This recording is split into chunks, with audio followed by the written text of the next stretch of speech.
Speaker tukusaba otuyambe okomyewo ekitiibwa kya Parliament. Ekyo tukisaba.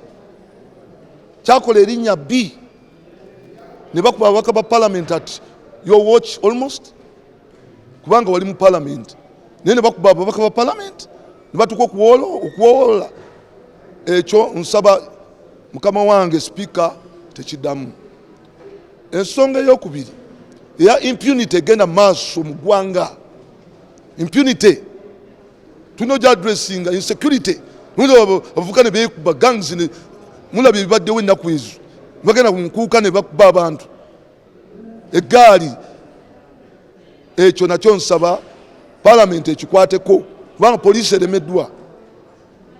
eremeddwa Parliament ensonga eyo egiyingiremu ya impunity enjongerako.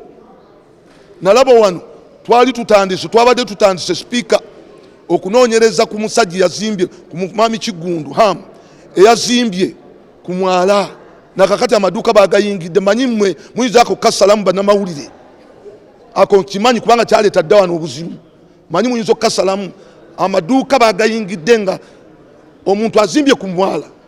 Nze nkulira enguudo kinnuma nga mumpadde obuvunaanyizibwa okkulira enguudo naye ate enguudo zennyini tutandise ozoonoona kubanga oluguudo lubeera ne systems. Olunaku olw'enkya ababaka mu Paalamenti ya kuno baddamu okutuula bateeseza eggwanga oluvannyuma lw'oluwummula lwe bagendamu mu ggandaalo ly'ennaku enkulu nga luno baalugendamu ng'ennaku z'omwezi 19 omwezi ogwa Desemba omwaka oguwedde ng'olutuula lw'enkya lwakutandika ku ssaawa 4 ez'okumakya. Leero twogeddeko n'ababaka ab'enjawulo okubadde owa Nakawa East Engineer Robert Balimwezo nga bano balaze ebyo bye baagala batandikireko mu lutuula luno olutandika enkya nga Engineer Balimwezo agamba nti baagala Paalamenti eyingire mu nsonga z'Abannayuganda bannantagambwako naddala mu kisaawe ky'okuyimba aboolesezza eryanyi wamu n'empisa ensiiwuufu. Eya impunity egenda maaso mu ggwanga. Impunity tunoja addressing insecurity nulo bavukane bekuba gangs ne mulabye bibaddewo ennaku ezo bagenda kunkuuka ne bakuba abantu eggaali. Ekyo nakyo nsaba Parliament ekikwateko kubanga poliisi eremeddwa Parliament ensonga eyo egiyingiremu ya impunity. Ye omubaka omukyalo wa disitulikiti y'e Tororo Honorable Sarah Opendi ayagala gavumenti etandika okuleeta ennongoosereza mu mateeka g'ebyokulonda kubanga bwe kitakolebwa akalulu k'omwaka 2026 akabindabinda kandibaamu emivuyo egitagambika. Naye nze omwaka guno mwaka wa kulonda. Parties ez'enjawulo zijja kuba zironda abagenda okubasitulira bendera.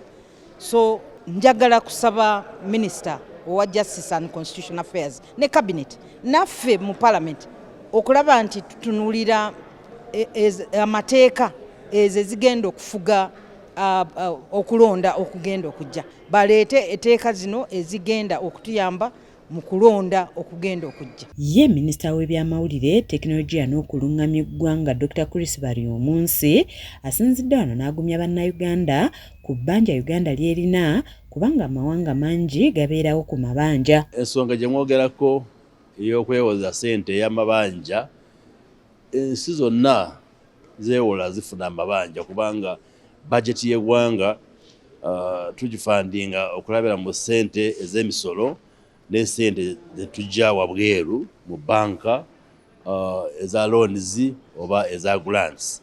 Ekibuuzo kyandibadde nti ssente zetwewoza wabweru tuzikozesa bulungi? And answer nti ye tuzikozesa kubanga tubadde twewoza ssente za kukola nguuto, masanyalazi, amazzi, ate ebyo byonna okuzimba amasomero, ebyo byonna weebiri tusobola kubiraga Bannayuganda ne babiraba. Ate ne gavumenti esobola okusasula. Yensonga lwaki olaba nti buli budget yetuyisaamu tuteekamu essente. Ye omubaka wa Atuke County Honorable Paul Omara agamba nti awatali kwonoona budde ayagala Paalamenti essira erisse ku mbalirira y'eggwanga ey'omwaka gw'ebyensimbi 2025-2026 kw'ossa n'ebbanja Uganda ly'erina erikula buli kadde. We need to look at the financing strategy of that particular budget. We have been borrowing a lot. Our debt is now 97.5 trillion, which is 52% of our GDP. And in this particular financial year, debt will consume almost 57% of the budget for 2024-2025. Zanet Namatovu, Kurakes TV, Agale. Kinuma nnyo nyini okulaba nti enguudo zaffe zoonooneka ng'abagagga bazimba mu myala, abagagga bazimba mu ntobazi ne balekebwa, naye omwavu n'ajja n'amenyebwa. That must stop. Amateeka, rule of law, walina okubeerawo equity, omwenkanya.